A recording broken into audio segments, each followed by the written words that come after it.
प्यारे बच्चों, class 11th Hindi core परीक्षा उपयोगी महत्वपूर्ण प्रश्न आपको इस वीडियो के माध्यम से बता रहा हूं।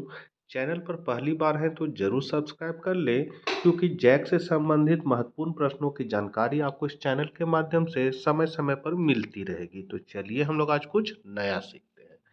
पहला क्वेश्चन है, सबसे खतरनाक कविता के कवि कौन है? तो इसका जो करेक्ट आंसर है वो हो जाएगा आपका पास। क्या हो जाएगा? पास। दूसरा है, बंगाल, उड़ीसा, झारखंड का प्रमुख नृत्य निम्न में कौन सा है? तो छऊ नृत्य जो है वो प्रमुख नृत्य है बंगाल, उड़ीसा, झारखंड का। तो दूसरा का हो जाएगा। तीसरा है, एलोरा और अजंता की गुफाएं किसके लिए विख्यात है? तो ये कलाकृतियों के लिए विख्यात है। सबसे खतरनाक कविता किस प्रकार की रचना है? तो ये आपका छंद मुक्त रचना है। चौथा का ग हो जाएगा। आओ मिलकर बचाएं शीर्षक कविता मूल रूप से किस भाषा में लिखी गई है? तो ये आपका संथाली भाषा में लिखी गई है। आओ मिलकर बचाएं कविता को किसने अनुवाद किया? तो ये अनुवाद जो है वो अशोक सिंह ने किया था। छठा का घा हो जाएगा। कवि के अनुसार सबसे खतरनाक होती है, तो क्या होती है? मेहनत की लूट।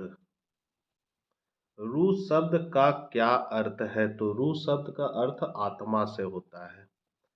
कवित्री पूरी बस्ती को किसमें डूबने से बचाना चाहती है? तो हड़िया में डूबने से बचाना चाहती है।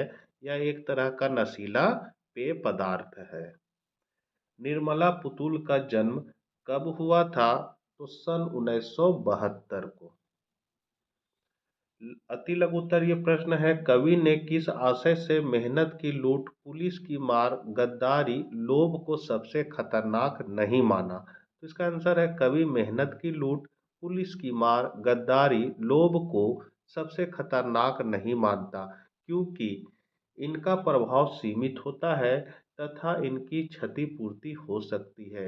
दूसरे, इन क्रियाओं में व्यक्ति की प्रतिरोधक क्षमता बनी रहती है, वह पूर्णतया नष्ट नहीं होती।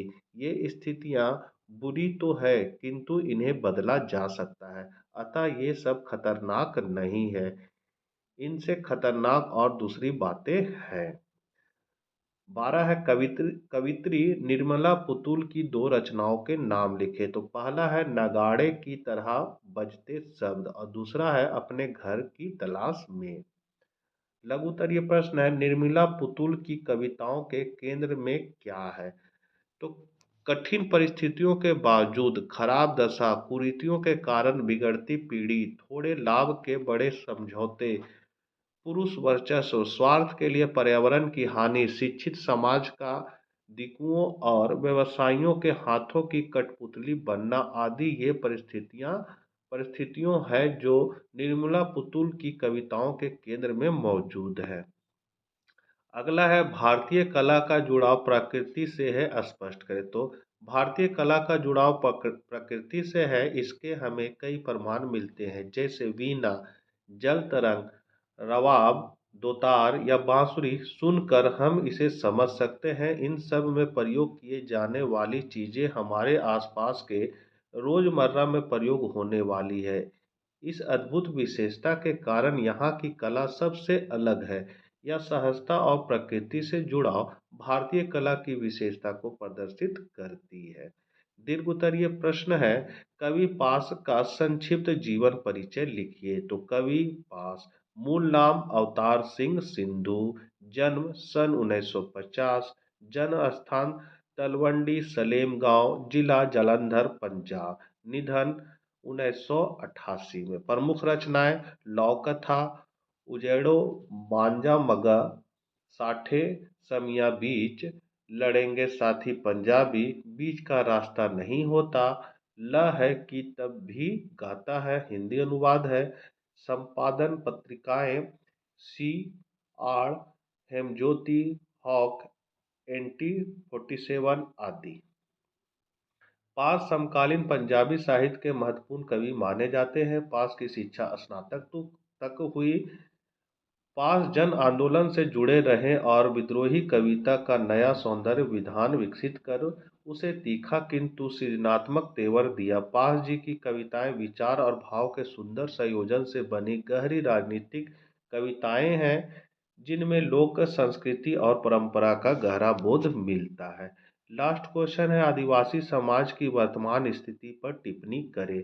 तो शहरी सभ्यता के बढ़ते प्रभाव के कारण आज आदिवासी समाज की मौलिकता नष्ट हो रही है।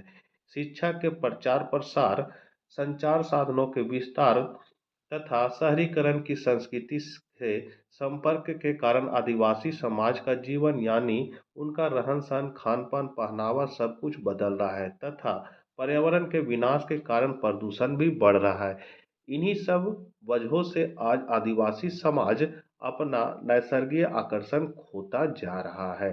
तो बच्चों, ये थे आपके परीक्षा उपयोगी महत्वपूर्ण प्रश्न। आशा करते हैं वीडियो आपके लिए उपयोगी होगा। तो मिलते हैं नेक्स्ट वीडियो साथ। जय हिंद, जय भारत।